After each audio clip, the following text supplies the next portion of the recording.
सच्चे हृदय से जो भी शिष्य गुरु का ध्यान करते हैं और उनके चरण स्पर्श करके उनके दिखाए हुए मार्ग पर चलते हैं, उनको सफलता अवश्य मिलती है और उनका मार्गदर्शन गुरु के द्वारा होता है, तो उन्हें सफलता और प्रकाश की भी प्राप्ति होती है। गुरुजनों का आशीर्वाद आप सभी को सफल बनाती है और सदा आप एक मार्ग निर्धारित करती है जिस पे आप चलते हैं, तो आपकी पूरी भक्ति भाव उसमें लीन हो जाती है।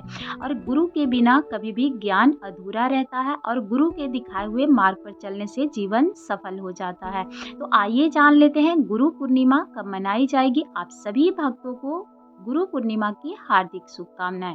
आषाढ़ पूर्णिमा को गुरु पूर्णिमा के नाम से भी जाना जाता है और गुरु पूर्णिमा को ही व्यास पूर्णिमा के नाम से भी जाना जाता है। तो आषाढ़ मास के शुक्ल पक्ष की गुरु पूर्णिमा बेहद खास हो जाती है।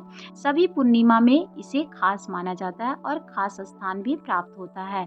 तो सभी लोग पूर्णिमा तिथि पर अगर विधि विधान से व्रत रखते हैं और भगवान श्री हरि विष्णु के साथ माँ लक्ष्मी की उपासना करते हैं, अपने गुरु का सम्मान करते हैं, क्योंकि गुरुजनों का सम्मान करने से और उनकी आज्ञा का पालन करने से गुरु पूर्णिमा में किए गए कोई भी कार्य हो वो सफल हो जाते हैं, ऐसा माना जाता है। ये बहुत ही शुभ दिन होता है और बहुत ही फलदायी होता है। तो गुरु का सम्मान करें, आदर करें और अपनी निष्ठा भाव से उनकी कृतज्ञ करें, जिससे कि उनका आशीर्वाद आपको प्राप्त हो।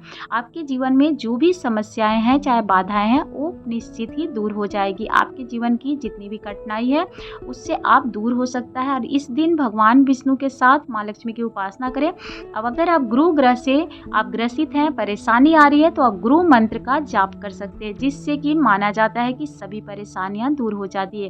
क्योंकि इस दिन महर्षि वेद व्यास जी का जन्म दिवस भी मनाया जाता है। सो सनातन धर्म में गुरु पूर्णिमा के दिन वेदों की रचयिता वेद व्यास जी का जन्मोत्सव मनाते हैं, इसीलिए गुरु पूर्णिमा को व्यास पूर्णिमा के नाम से भी जाना जाता है। महर्षि वेद व्यास जी को जगत का प्रथम गुरु माना जाता है, इसीलिए उनकी उपासना अवश्य करें, तभी आपके सभी जितनी भी परेशानी है उससे छुटकारा पा सकते हैं। क्योंकि महर्षि वेद व्यास जी जो हैं भगवान विष्णु के ही अंश माने जाते हैं। तो वेद व्यास को गुरु को ब्रह्मा विष्णु और महेश का स्वरूप माना जाता है। तो गुरु के साथ साथ आप भगवान श्री हरि विष्णु का भी उपासना करें, जिससे भक्ति भाव से आप की जितनी भी परेशानी है उससे छुटकारा पा जाएंगे। पूर्णिमा तिथि पर विधि विधान से व्रत करने चाहिए, क्योंकि उस दिन व्रत करने से संपूर्ण फल की प्राप्ति होती है और कई गुना अधिक आपको इसमें फल प्राप्त हो जाते हैं। माँ लक्ष्मी की उपासना करने से धन धान्य की कभी कमी नहीं होती है। और उस दिन चंद्रमा को अर्घ्य दे, कथा सुने, उसके बाद ही अपना व्रत आप खोल सकते हैं। क्योंकि कहा जाता है कि चंद्रमा अपनी 16 कलाओं में युक्त होते हैं, तो चंद्रमा की पूजा रात के समय ही की जाती है, अर्घ दिया जाता है, जिससे मानसिक तनाव से भी मुक्ति मिल जाती है। अगर आपकी कुंडली में चंद्र दोष से आप ग्रसित है, परेशानी में है, तो वो भी दूर हो जाती है। आपका ध्यान केंद्रित होता है और आपकी जो परेशानी है उससे आपको छुटकारा मिलती है, शीतलता प्रदान होती है। तो 2025 में गुरु पूर्णिमा की तिथि क्या रहेगी, शुभ मुहूर्त क्या रहेगा, चंद्रोदय का क्या समय रहेगा, आइए जानिए। पूर्णिमा तिथि का शुभ मुहूर्त क्या रहेगा और व्रत करने का शुभ समय क्या रहेगा, पारण करने का क्या समय रहेगा, तो सभी जानकारी के लिए वीडियो को पूरा देखिएगा। शुभ मुहूर्त जो रहेगी 10 जुलाई दिन गुरुवार को व्रत रखा जाएगा। इसका व्रत का जो आरंभ हो रहा है जुलाई प्रातः काल 1:36 से लेकर इसका समापन होगा 11 जुलाई प्रातः काल 2:06 पर। अभिजीत मुहूर्त जो रहेगी प्रातः काल 11:59 से लेकर 12:54 तक।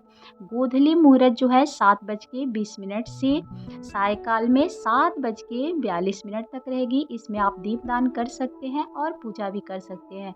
और इसमें देख ले कि आपको रात्रि का जो समय रहेगा, जिसे आप शुभ काल निश्चित काल कहते हैं, पूजा का शुभ मुहूर्त रहेगा 12:06 से लेकर रात्रि में 12:45 तक आप कर सकते हैं। स्नान दान का जो शुभ मुहूर्त रहेगा प्रातःकाल 4:15 से लेकर प्रातःकाल 4:50 तक। चंद्रोदय का क्या समय रहेगा वो भी जान लीजिए। तो देखिए चंद्रोदय का समय जो है 7:20 रहेगा। आइए जान लेते हैं कि गुरु पूर्णिमा के दिन आपको कौन से कार्य करने चाहिए, कौन से कार्य नहीं करने चाहिए। माता लक्ष्मी को अगर आप प्रसन्न करना चाहते हैं तो किसी का भी आप अपमान न करें और अपने घर की विशेष सफाई करें। माँ लक्ष्मी की उपासना करना चाहते हैं, घर में धन धान्य आपका बढ़ा रहे, तो उसके लिए पूर्णिमा तिथि पे विशेष रूप से माता लक्ष्मी की उपासना करें और विधि विधान से सभी देवी देवताओं की पूजा करें और गुरु की सम्मान करते हैं। और कोई भी आपको गुरु ग्रह से ग्रसित है, बहुत अधिक परेशानी है, तो गुरु की उपासना जरूर करें, उनके चरणों को स्पर्श करें, उनका आशीर्वाद जरूर लें।